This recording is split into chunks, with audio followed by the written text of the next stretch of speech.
j'espère que vous allez bien. Ah là là, ça saigne, mais en vrai de vrai, est-ce qu'on le prend mal? Moi je le prends pas trop mal, ça va. Qu'est-ce que j'ai mis comme titre? J'ai mis que c'était le dernier stream pour ma part, avant une longue pause. Et oui les amis, je suis désolé, je pars en vacances, je pars faire une grosse pause après là, après cette semaine. Donc là en gros, je fais un stream aujourd'hui. J'en fais pas dans la semaine sur ma chaîne perso, et je vais pas en faire pendant probablement peut-être 1 mois et demi, voire plus. Voilà, malheureusement. Je suis désolé, je sais que je fais mal au cœur à beaucoup de personnes. Non, en vrai de vrai, les gars, je pense que c'est mieux pour tout le monde. Je pense que c'est mieux qu'on aille, on part tous en vacances, on s'éloigne. Pourquoi il n'y a pas de live cette semaine? Très bonne question. Personne l'a posé dans le chat, c'est moi qui me l'a supposé. En gros, sachez que je suis monteur pour Junior Roman et Crypto Future, et ce qui me prend le plus de temps, c'est Junior Roman. Normalement, j'ai 2 vidéos par semaine pour Junior Roman. Il a réduit le rythme à 1 vidéo par semaine pour cet été. Sachez-le, voilà, s'il y en a qui n'étaient pas au courant. Et du coup, malgré tout, j'ai quand même pris un petit peu de retard, et j'avais quelques projets aussi à droite à gauche, et j'ai pris du bon temps aussi ce week-end, je commence déjà à prendre du bon temps. J'ai une vidéo à faire par jour là, parce qu'il y a des vidéos en avance, il y a des vidéos aussi pour d'autres projets et tout, pour Junior Roman. Donc là, cette semaine, j'ai une vidéo par jour, plus les tâches ménagères, plus faire à bouffer, plus préparer les vacances, parce que je pars aussi en vacances là en Suisse pendant 2 semaines, il va falloir préparer tout ça. Même si tout est acheté, il reste encore des courses à faire, préparer le linge, les valises et tout, bref. Infâme. Du coup, pas de live, parce que ça me prend déjà trop de temps dans la journée. Même si c'est que 3 heures, il y a aussi la préparation avant, et le fait que je me remette un petit peu après du live, donc voilà, je préfère full travailler, enfin travailler à fond sur les vidéos, et puis revenir plus fort, je sais pas, peut-être à la rentrée, sur les lives, etc. On verra bien.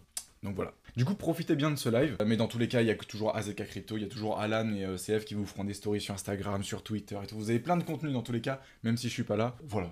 Pas mal de choses à parler, vraiment, hein, vraiment. Qu'est-ce qui s'est passé avec Celsius? En gros, pour faire un résumé, ils suspendent la majorité de leurs services. Pour ne pas dire la totalité, je pense. Je me suis pas exactement renseigné, mais j'ai vu qu'ils ont envoyé un mail à toutes les personnes qui sont sur les newsletters de Celsius, en mode chers clients, nous abandonnons le trade, le dépôt, le retrait. Non, le dépôt, je crois que c'est toujours possible, mais le retrait. Ce qui fait qu'en fait, la plateforme centralisée, si vous avez de l'argent dessus, vous ne pouvez pas retirer, je crois. En tout cas, en crypto-monnaie. Je ne sais pas si vous pouvez retirer sur votre compte en banque, mais en tout cas, ça risque d'être compliqué. Et ce que je remarque par contre, c'est qu'il y a, malgré tout, malgré le bear market, malgré tout ça, il y a toujours des gens qui regardent les lives. Et ça prouve en fait que toutes les personnes qui sont sur ces lives et toutes les personnes qui regardent les lives vont être gagnantes à long terme sur le futur. C'est des personnes qui restent là depuis septembre. Elles sont tout le temps là, tout le temps. Donc là, il y a 137 personnes sur live. Merci à tous d'être là. Ça fait trop plaisir. Quand on voit un S&P 500 qui est aussi encore toujours assez haut, hein, malgré tout. J'ai regardé combien il a fait de retracement, le S&P 500. Pas énorme, hein. Moi, je pense pas qu'on puisse parler de crise en réalité, hein. Regardez-moi ça. Regardez ça. D'accord, on est à moins 20%. On peut pas parler de crise encore. On parlera de crise quand on fera soit un gros flash crash comme ça, soit une grosse dépression comme on a fait ici. Mais pour ça, il faut un élément déclencheur ou une cascade de liquidation. DXY qui part to the moon. Ouais, j'ai vu ça. Je suis pas trop le DXY, je t'avoue, mais comme je montre les vidéos de Mathéo, je suis obligé un petit peu, vu qu'il le montre assez souvent. C'est genre la puissance du dollar dans le monde. Donc là, plus ça augmente, plus le dollar est important dans le monde. Ok, je vois. Et du coup, en 2008, c'était comment? En 2008, il a beaucoup chuté, hein. Donc ouais, je sais pas. C'est vrai que là, en 2008, on a fait... Ah non, en 2005, on a fait un pic, et après, on a fait que chuter. Et son poids le dollar face à un panier de monnaie fiat. Ok. D'accord. Donc oui, c'est la puissance du dollar dans le monde. Et donc là, le dollar reprend de la valeur face à tous les autres actifs, dont l'euro, bien évidemment. Donc en fait, en réalité, vous avez même fait des plus-values. Toutes les personnes qui étaient en stablecoin ont dit oui, c'est stable et tout, il n'y a pas de plus-value. En tout cas, il n'y a pas d'impôt. Mais néanmoins, vous avez quand même gagné de la valeur face au dollar. Face à l'euro, pardon.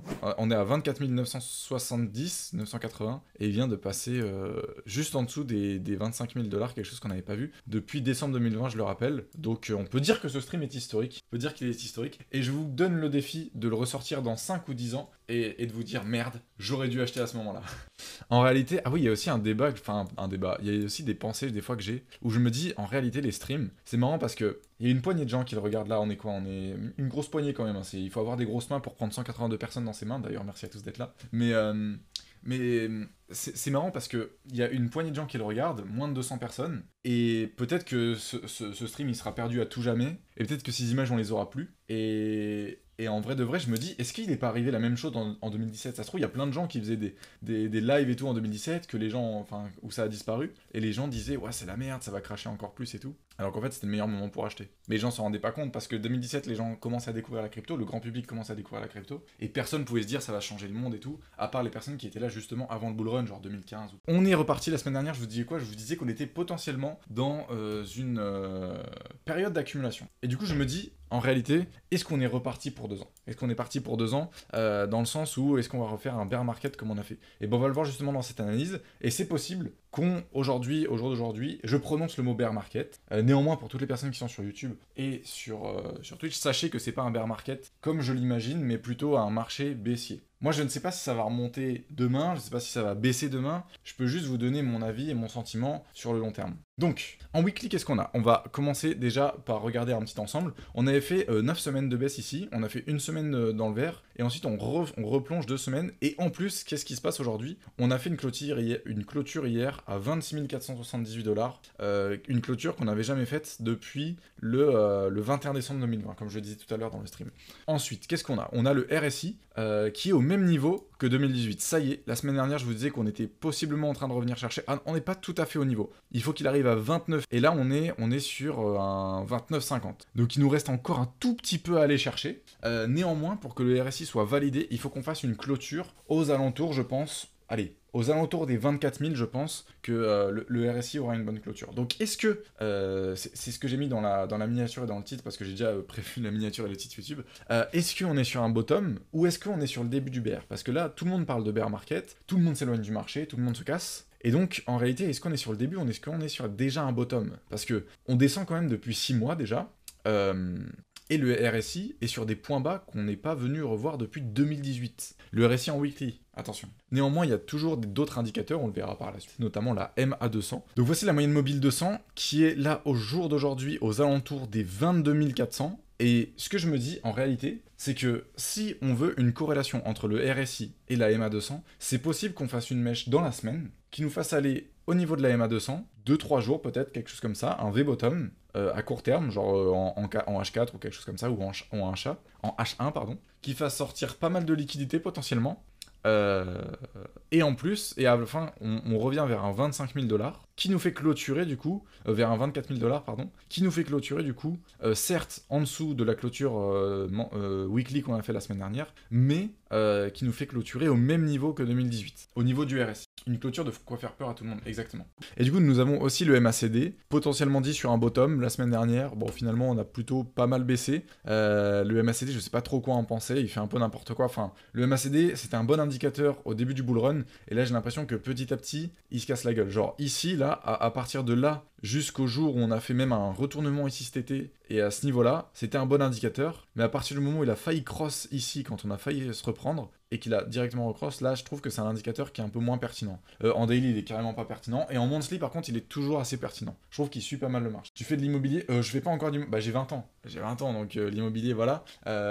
Et puis j'ai d'autres projets aussi en tête. J'essaye de me construire, j'essaye d'apprendre encore et encore. Mais l'immobilier, j'aurais bien aimé commencer, mais c'est quand même des grosses responsabilités. Aujourd'hui, moi j'aimerais bien. En fait, ce qui me bloque surtout, c'est que j'en ai parlé avec ma copine. Ma copine est d'accord, elle trouve ça plus pertinent d'investir dans l'immobilier que dans les crypto-monnaies. En même temps, c'est plus du physique et tout, c'est normal. Voilà. Du coup, oui, l'immobilier, j'en ai déjà parlé avec ma copine et tout. Et elle m'a dit, mais en réalité, est-ce qu'on est sûr de rester sur Rouen encore? Parce que si on prend de l'immobilier, ça serait plutôt sur Rouen. Parce que j'habite sur Rouen, pour ceux qui savent pas. Voilà, big up toute la Normandie. Mais si j'achète de l'immobilier, moi ça sera pas des trucs en mode comme Realty, ça sera réellement directement dans la pierre directement. Et ce que j'aimerais beaucoup d'ailleurs, c'est faire du Airbnb. Parce que je suis jeune, je suis dynamique, et ça m'intéresserait vachement de faire du Airbnb avec un truc bien léché, bien nickel et tout. Et pas forcément avoir des revenus passifs, mais pas des revenus passifs, mais plus m'intéresser directement à moi-même gérer mon logement et tout. Une fois que ça se passe bien, que je commence à avoir des bons gains et tout, que j'arrive à bien faire la pub de mon Airbnb, parce que aussi, étant donné que j'ai des capacités en montage, en vidéo,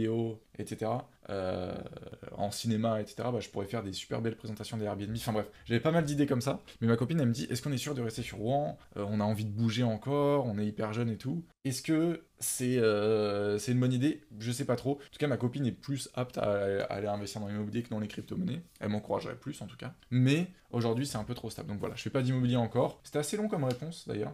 Mais voilà. Les gars, faut comprendre que la volatilité à la hausse est moins forte qu'en 2017. Pour la baisse, c'est pareil. C'est vrai, parce que là, on arrive sur le RSI qui nous fait un bottom au même titre que 2018, sauf qu'en 2018, on venait de se prendre quoi? On venait de se prendre une grosse raclée de 50%, même plus, hein, attendez. La raclée, alors désolé, c'est un petit peu petit pour le stream, je suis désolé. On avait pris une raclée de 52%, et c'est pour ça que le RSI est revenu au 40. Là, on fait que baisser, baisser, baisser, on n'est qu'à moins 63% du top, de 70 000 $, et pourtant, on revient sur des niveaux qui sont comme en 2018. Donc la volatilité à la baisse est moins forte. Vous voyez ce que je veux dire? On a pris moins à la baisse qu'à la hausse.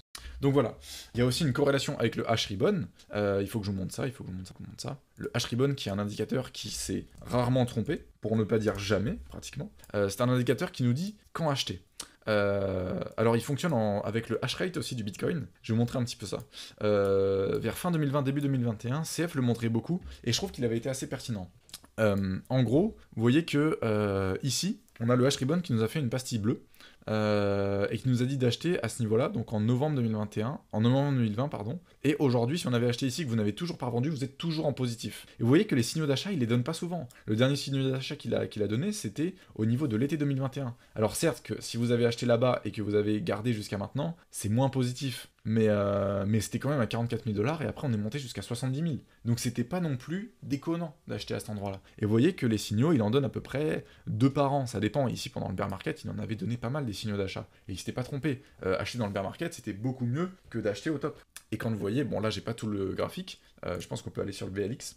Et vous voyez, par exemple, là, il a donné aucun signal d'achat. Les pastilles bleues, c'est quand on dit buy. Les pastilles vertes, c'est très fort probable très probable que ça remonte, mais c'est pas une confirmation. Et après, il a donné aucun signal d'achat entre là jusqu'au top du bull run de 2017. Et après, le seul signal d'achat qu'il a redonné, c'était à cet endroit-là. Vous voyez? Et là, qu'est-ce qu'il commence à nous faire? Il commence à cross. Alors, en weekly, ça se voit pas trop. C'est marrant, ça, d'ailleurs. Par contre, en daily, ça se voit. Commence à faire des petites pastilles. Et si on commence à aller plus bas en weekly, c'est possible qu'il y ait des nouvelles pastilles. Parce que généralement, quand il commence des pastilles, ça veut dire qu'il y en a une qui va arriver. Il y a une bleue qui va arriver dans pas longtemps, ou alors une verte foncée, ça c'est sûr. Et donc, ce qui nous fait là, c'est qu'il commence à faire une tâche. J'ai compté, en moyenne, pour qu'une tâche bleue qui apparaisse, c'est à peu près 1 mois et demi, 2 mois. En réalité, ça pourrait être en corrélation. Et encore, quand vous voyez qu'il donne des pastilles bleues, c'est quand la montée est déjà repartie. Donc en réalité, est-ce que pendant 1 mois, là, on va pas descendre, toucher la MA200, rebondir pourquoi pas dessus, ranger, passer en dessous, garder un RSI qui est au même niveau que 2018, pendant 1 mois à peu près, donc pendant tout le mois de juin, jusqu'à la fin du mois de juin, milieu du mois de juillet, et ensuite commencer à repartir tranquillement, nous faire notre pastille bleue, remonter, etc. Ça pourrait être dans ce sens-là, en réalité. Donc voilà, j'ai trouvé que c'était intéressant et qu'il y ait potentiellement une corrélation là et qu'on était justement potentiellement sur un bottom de marché. C'est pour ça que j'amène cette question, est-ce qu'on est sur un bottom ou est-ce qu'on est au début du bear market? Moi je pense qu'on arrive sur des points bas en réalité. MACD ça crosse à la baisse, oui, ça avait crossé à la hausse durant les dernières semaines là, ça recrosse à la baisse, donc potentiellement une autre chute, une autre descente. Mais bon, comme je dis, le MACD, en daily, il est moins pertinent que à certains moments. Certains moments, il était plus pertinent quand même. Et pourquoi? Ah oui, tout à l'heure, je vous parlais justement du fait qu'en weekly, on pouvait descendre sur la MA200. Donc, on pourrait faire une mèche qui descend comme ça et clôturer la semaine à ce niveau-là, un peu juste en dessous, donc vers les 24 000 environ, donc à peu près à ce niveau-là, pour pouvoir avoir un RSI déjà qui clôture au même niveau que 2018 et en plus être parti pile sur la MA200. Ça pourrait être positif. Et pourquoi aussi je pense à ça? Parce que regardez le RSI en daily. Il est encore assez haut comparé à ce qu'on a vu au Corona, ou alors comparé justement à ce qu'on a vu en 2018. Attendez, pardon. Non, excusez-moi. C'est vrai qu'en daily, c'est pas facile. En 2018, on est venu à 10, et au niveau du coronavirus, on est venu pareil à 16. Donc pour l'instant, on est encore assez haut. Et même comparé à ce qu'on a vécu il y a quelques semaines, quelques jours, quelques semaines, on peut encore descendre. Donc je me dis, si on descend jusqu'au 22 000, et qu'on remonte en faisant, je sais pas comment, mais voilà, qu'on fasse un V-bottom comme ça, c'est possible qu'on vienne encore une fois chercher des plus bas, donc peut-être pareil que ici, ou ici, enfin voilà, on peut descendre plus bas encore sur le RSI, on est encore assez haut. Et donc c'est pour ça que je me dis qu'en réalité, on a encore peut-être une chute qui nous attend dans les prochains jours, et à long terme, ça va remonter. Mais j'ai l'impression que le bottom est pas loin. Encore une fois, ça peut être risqué de dire ça, parce que, imaginons qu'on fasse un bottom, que ça remonte tranquillement, imaginons qu'on fasse ça. On oublie le RSI, on oublie tout ça. On fait le scénario que j'ai dit, donc voilà, on redescend genre aux 22 000, 21 000, 22 000, tac, on remonte tranquillement, hop, hop, hop, on fait notre bear market et tout, on remonte vers les 35 000, on se dit vas-y c'est bon, le bottom est passé, c'est comme en 2018, le bottom est passé, on a tous racheté en bas, c'est génial, ça recommence à remonter et tout, et là, bam, on apprend grosse crise, la guerre mondiale, troisième guerre mondiale et tout, voilà, ah bah le bottom, il a un peu disparu là.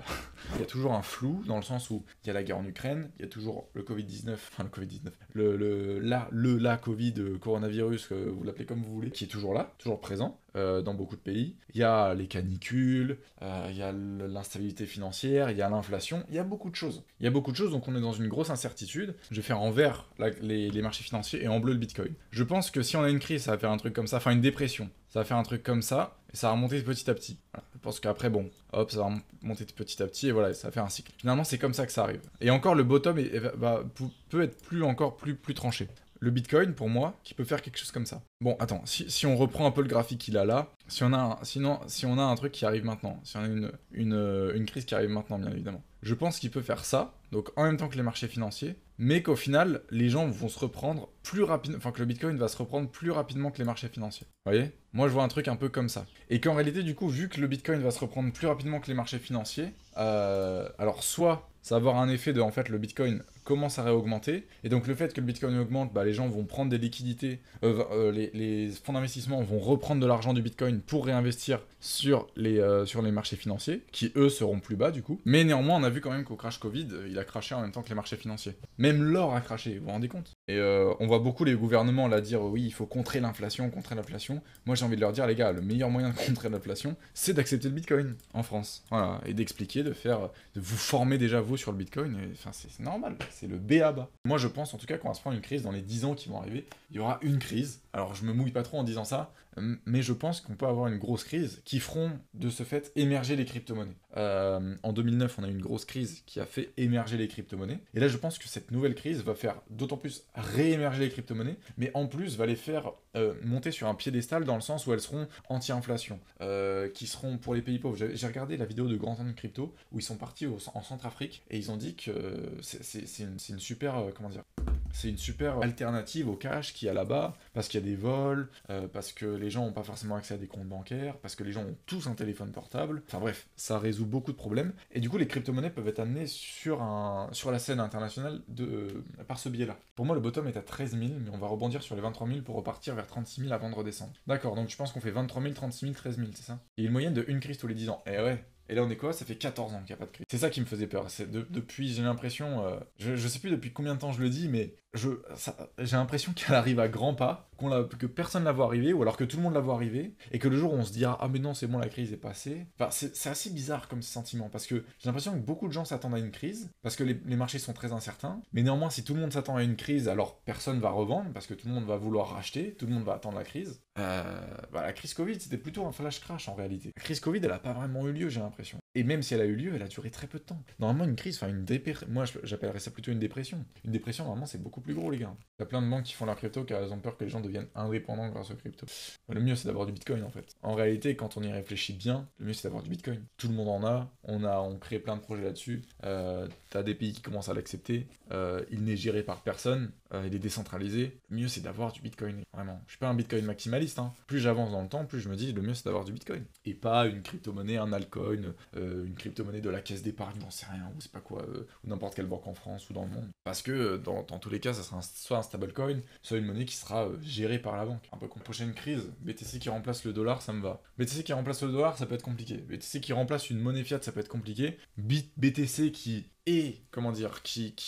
travaille, enfin, qu'on fait travailler en collaboration avec les monnaies fiat, ça peut être bien. Dans le sens où tous les pays du monde acceptent le Bitcoin, on se met d'accord sur une alliance comme ça, où tous les pays du monde acceptent le Bitcoin, et du coup, toutes les monnaies fiat seraient deux monnaies parallèles, en fait, tu vois. Bitcoin et les monnaies fiat seraient des monnaies parallèles, en réalité. Comme on a en Centrafrique, au Salvador, etc. Ceux qui veulent pas utiliser le Bitcoin, bah, qu'ils utilisent l'euro, c'est pas leur problème, mais ceux qui veulent utiliser le Bitcoin en moyen de paiement, qu'ils le fassent, tu vois. Et en fait, je dis Bitcoin, c'est vrai que j'ai beaucoup dit que je pensais pas que ça allait devenir une monnaie, mais en réalité, plus j'avance dans le temps, plus j'écoute Grand Temps Crypto qui parle du Bitcoin, etc., plus je me rends compte qu'en réalité, Bitcoin peut devenir un moyen de paiement. On a le Lightning Network qui commence à se développer en force. Moi, il y a autre chose qui me fait peur, c'est que les présidentielles sont passées, Asher a fait une lettre ouverte aux candidats à la présidentielle, et néanmoins, il y en a très peu qui sont intéressés réellement au sujet des crypto-monnaies.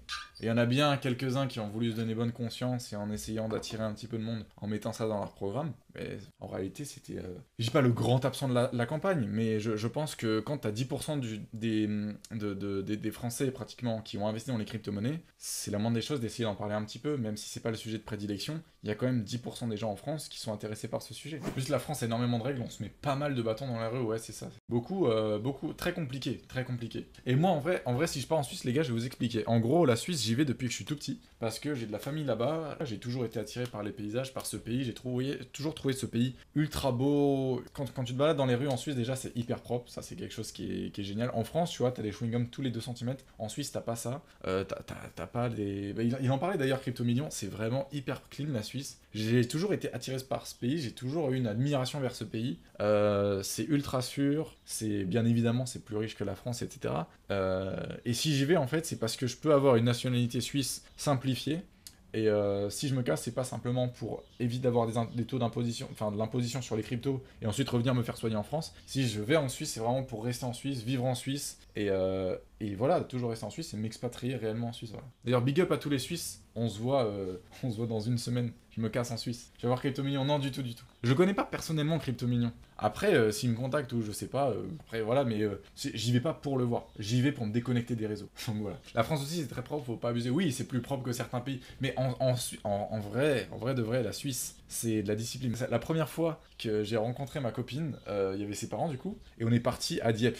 Donc ils habitent à Rouen, on est parti à Dieppe sur la plage et tout pour voir le coucher de soleil et tout. Et on avait fait des sandwichs. Et il y avait des papiers de sandwich en fait. Et du coup, moi j'ai récupéré les papiers de sandwich de toute la famille et j'ai traversé la rue pour le mettre à la poubelle. Et ils savaient que j'étais suisse, les parents. Et sa mère, la mère de ma copine, elle m'a dit à l'époque, c'était à peu près il y a 4 ans je crois, elle m'a dit ça c'est bien suisse ça. Prendre tous les papiers et traverser la rue pour le jeter, c'est très bien suisse. Et je me dis, mais en fait c'est normal. C'est normal de, tu vois, je sais pas, en France tu ferais comment, tu mettrais tout en boule dans un coin et puis tu le poses là, non? Mais je sais pas, ça l'a surpris. Parce qu'en France, je pense que ce qu'ils auraient fait, c'est soit ils auraient gardé les papiers sur eux, soit ils les auraient mis dans une poubelle sur la rue ou je sais pas quoi. Mais du coup, ouais, je sais pas, ça a toujours été comme ça. Et du coup, c'est vrai qu'en Suisse, il y a beaucoup ce truc de respect de la propreté, etc. D'ailleurs, les gars, vos déchetteries, c'est infâme. À chaque fois qu'avec mes parents, on part en Suisse, déjà pour l'été, pour faire du ski, on repart, on a déjà nos poubelles. Les gars, vos sacs poubelles, ils coûtent 2 € en Suisse, les gars. Ça, en France, on vous le dit pas, hein. Parce que vous allez dans les hôtels, les machins et tout. Les gars, faites attention, hein. En Suisse, les sacs poubelles, ils coûtent 2 €. C'est des sacs poubelles blancs, biodégradables, machin et tout. Et il faut... 2 francs suisses, pardon, 2 francs suisses, pas 2 €. C'est énorme. La France, un Ponzi. Ouais, bien sûr, bien sûr, bien sûr. L'unité, oui, l'unité. Ah oui, l'unité, j'ai pas précisé, c'est l'unité. Donc t'as 10 sacs poubelles, c'est 20 balles. Tu vas vivre en Suisse, bah j'aimerais bien. Après, j'aimerais bien, mais c'est aussi une décision à prendre à deux, hein, bien évidemment. Moi j'ai dit à ma copine, en vrai de vrai, j'aimerais beaucoup habiter en Suisse. Pour toutes les raisons qu'elle connaît déjà, mais en plus, le paysage, le fait que j'ai de la famille là-bas, que ça m'a toujours attiré, que ça a toujours été un rêve, que j'ai la nationalité suisse simplifiée, étant donné que j'ai ma grand-mère qui est suisse, j'ai plus que, je crois, à passer un entretien, à travailler en Suisse pendant 1 an ou 2 ans, je crois, et puis je peux avoir la nationalité assez rapidement. Puis après, par la suite, ma copine, elle pourra atteindre la nationalité quand on se mariera, si on se marie en Suisse, bien évidemment. Et puis après, les enfants, s'ils naissent en Suisse et qui sont en école en Suisse, voilà. Donc c'est pour ça aussi que ça m'attire d'aller en Suisse. Alors que quand t'es pur français et que tu vas en Suisse, je crois que c'est plus compliqué d'avoir la nationalité. Je crois que c'est genre au bout de 10 ou 15 ans, hein, quelque chose comme ça. Mais en fait, j'en parle beaucoup parce que là, je vais partir pendant 2 semaines, les gars. Je me suis juste pris un petit rajout sur mon forfait de 15 gigas. Juste histoire d'avoir la météo et tout, mais on s'est prévu un programme avec ma copine, ça va être pépite. Il y a certaines personnes en Suisse qui sont méfiants envers les Français parce que c'est des touristes qui viennent, et puis les Français ils sont un peu vus comme des personnes qui sont pas civilisées, mais qui ont moins ce respect que peuvent avoir les Suisses les uns envers les autres. Je sais pas si vous voyez ce que je veux dire. C'est pas du racisme, c'est pas de la xénophobie, c'est simplement le fait que ils font des généralités. Voilà, c'est ça. C'est qu'il peut y avoir des généralités, un petit peu de délation, machin, bref. Mais c'est pas négatif, et c'est pas tous les Suisses en plus. Il y a des Suisses qui sont hyper sympas. Moi, tous les profs de ski que j'ai eu, bon, ça n'a rien à voir.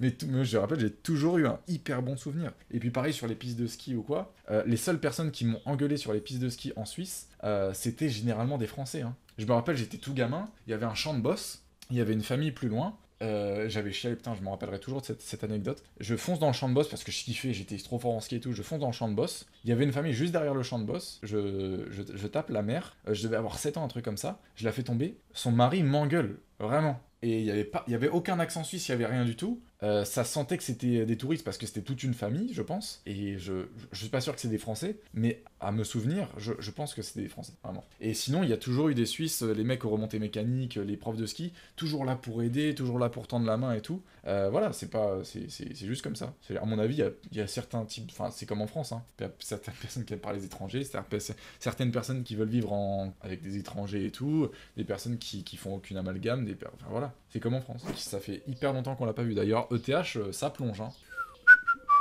Putain, ça plonge vachement. Ça, c'est des prix qu'on n'a pas vus depuis que 23 janvier 2021. Ok. Ah oui, c'est vrai qu'il a fait une poussée plus tardive, le TH. Mais ouais, là, le TH, il est en dessous de son ATH de 2017, en fait. Putain, c'est vrai que le TH a pas fait énormément, en fait. Hein. Putain, il a pas fait énormément. Tout est relatif. Mais...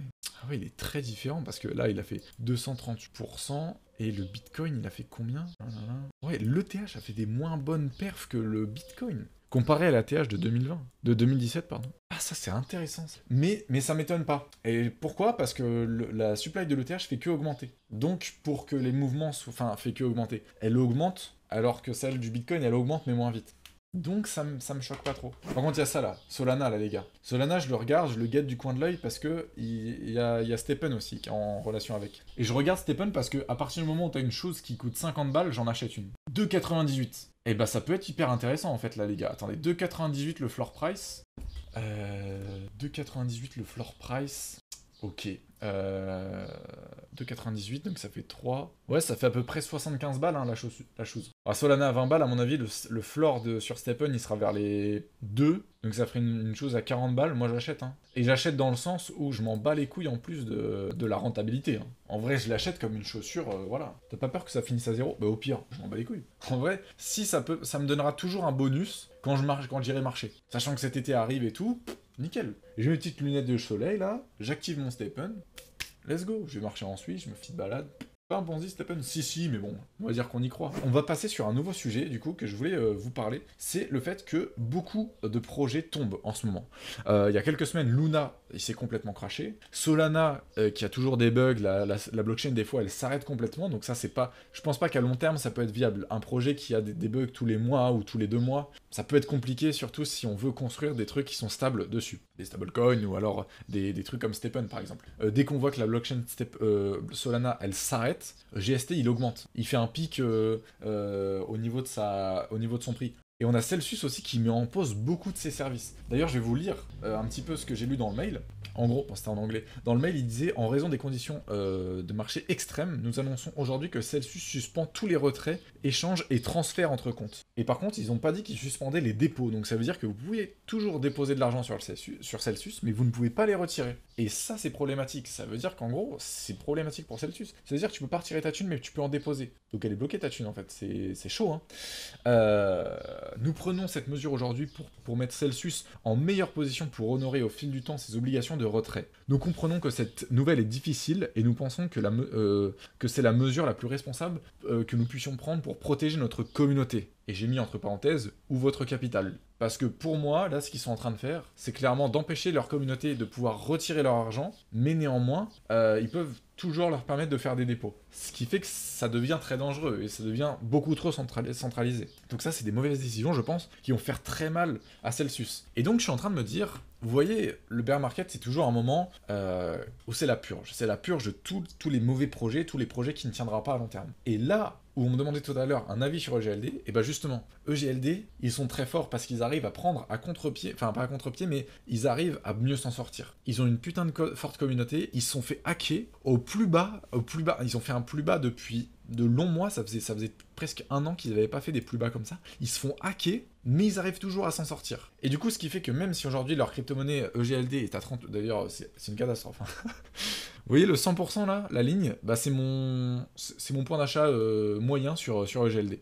Et la dernière fois que j'en avais acheté, c'était à ce niveau-là. C'est-à-dire que moi, EGLD, j'ai commencé à investir, je ne l'avais même pas connu à 38$. Et ça, c'est assez fou. Et du coup, je pense que je vais en reprendre quelques-uns. Mais du coup, EGLD, ouais, même si le graphique est assez catastrophique, j'y crois toujours très fort. Très fort. Pareil pour EOS, j'y crois toujours très fort. Il y a Iril Crypto qui a fait une vidéo sur EOS il y a pas longtemps, et ça m'a convaincu à me dire il faut que je reste dans EOS parce que c'est énorme. Et d'ailleurs, EOS, si je peux vous conseiller quelque chose, si vous y croyez à long terme, c'est d'en prendre quelques-uns et de les mettre sur un wallet EOS. Vous téléchargez Ultra, pour l'instant c'est en bêta. N'investissez que ce que vous pouvez vous permettre de perdre et investissez par palier. C'est-à-dire qu'au jour d'aujourd'hui, vous devriez avoir encore de la liquidité pour pouvoir réinvestir ici. Et oui les gars. Le portefeuille, ça va, c'est juste Lego qui prend cher. Lego, je sais pas. Il faut aller voir Lego. Je rigole, bien évidemment. Ouais, bah Lego, il prend cher parce que quand tu dis à ton entourage, oui, c'est l'avenir, c'est le futur, il faut investir dedans et tout, et que tu vois, ça se crache, t'es en mode merde. Merde. Pour moi, Luna, c'est mort. Bah, ça, Luna, c'est mort depuis longtemps. Celsius, c'est mort. Solana peut être compliqué. CHSB, ça peut être pas mal s'ils augmentent leur offre et qu'ils arrivent toujours à avoir une communauté qui est toujours active sur leur application, ça peut être pas mal. Parce que tant qu'il y a des gens qui font de la pub pour leur appli, il y aura toujours du monde qui voudra rentrer. Donc voilà. Donc je pense que CHSB peut se relever dans le bear market s'ils arrivent toujours à ramener du monde sur leur application. Ce qui va être compliqué. EGLD peut se relever, je pense. Néanmoins, n'oubliez pas. D'ailleurs, demain, il y a une vidéo de Junior Roman qui sort sur le bear market qui vous explique tout ça. En 2014, il y avait que des trucs en coin. Il n'y avait même pas ETH. Les seuls qui sont restés, c'est Dogecoin et Bitcoin, de ce qu'il y a aujourd'hui. En 2017, il y avait ETH. Et il y avait aussi d'autres projets qui sont aujourd'hui dans le top 50. Et aujourd'hui, il y a plein de projets dans le top 10 qui ne seront plus là dans quelques années. Néanmoins, il y a quelque chose de nouveau qui est arrivé dans le dernier bear market, c'est les stablecoins. Les stablecoins n'étaient pas là en 2014. Les stablecoins, aujourd'hui, tu as USDC, USDT et BUSD dans le top 10, ce qui est clairement énorme.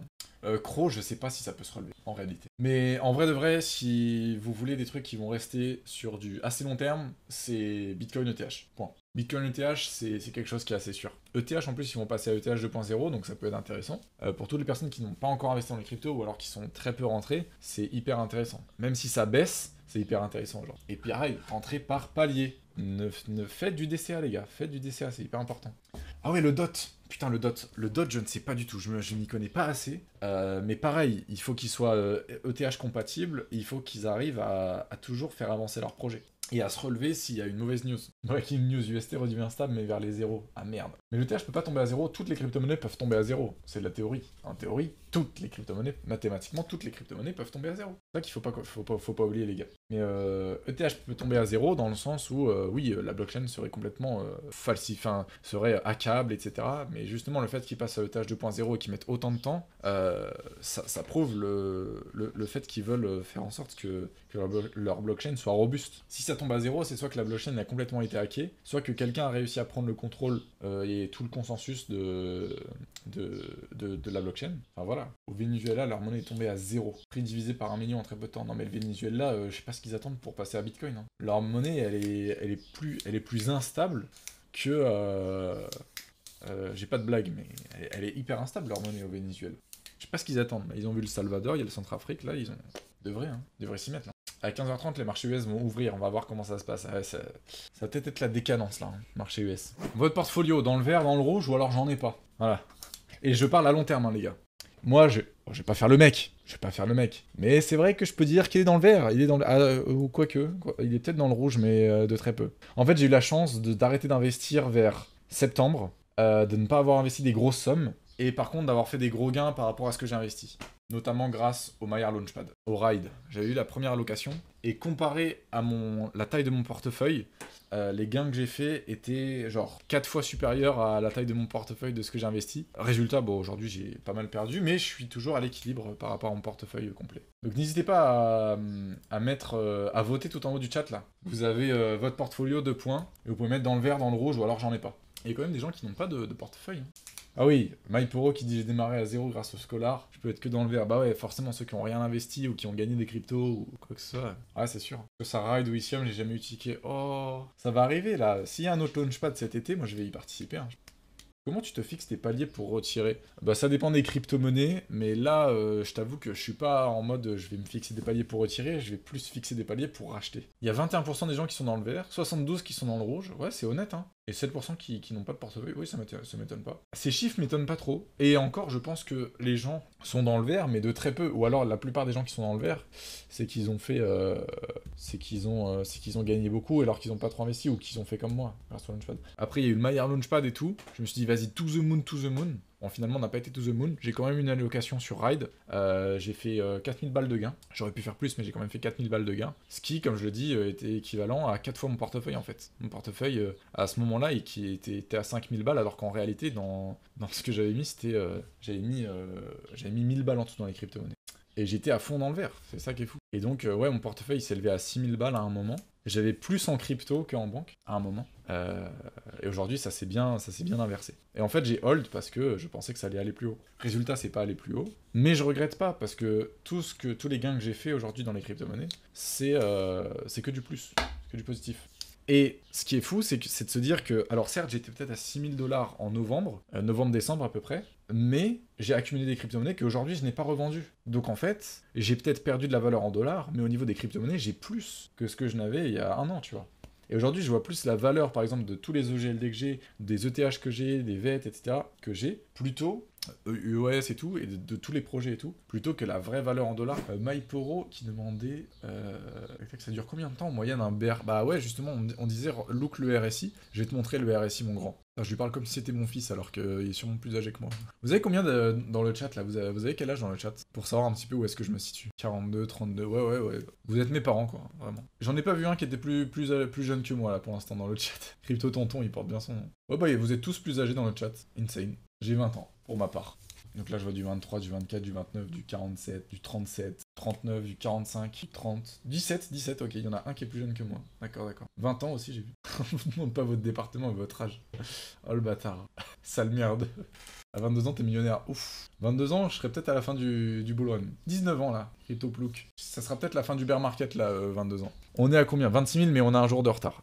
Je pense que on va revenir... Sur les 22 000, on va toucher la MA. La MA 200, je pense qu'on peut aller revenir la toucher. Et ensuite, ranger, augmenter peut-être un tout petit peu pour suivre la MA 200. On va continuer à ranger un petit peu pendant allez, jusqu'à la fin du mois de juillet. On va avoir notre tâche au niveau du H-Ribbon. On va avoir le RSI Monthly qui va se reprendre. On va avoir le cross bullish au niveau du MACD qui va pouvoir commencer à être fait. Donc, c'est-à-dire qu'à mon avis, on va avoir des volumes blancs qui vont commencer à revenir sur le MACD. Et je pense que ça sera positif. L'année dernière, on a fait à peu près ça. Je suis convaincu avec mon RSI, exactement. Mais je l'avais déjà vu, le RSI A-Metal. C'est juste que là, je viens d'avoir une nouvelle théorie qui vient de me venir dans la tête. Donc voilà, c'est à peu près ma théorie. Je ne sais pas du tout si ça va se passer. On verra bien. Merci à tous de nous avoir suivis. Merci à YouTube d'avoir été là. Ça fait extrêmement plaisir. Je te rappelle que tu peux me suivre sur ma chaîne Twitch perso. Je ne serai pas là durant les prochaines semaines, peut-être les prochains mois aussi. En tout cas, j'espère que cette saison de crypto le matin, enfin en tout cas des matinales qui ne sont sûrement pas le matinal sur YouTube, vous auront plu en tout cas. YouTube, Twitch, peu importe. Voilà.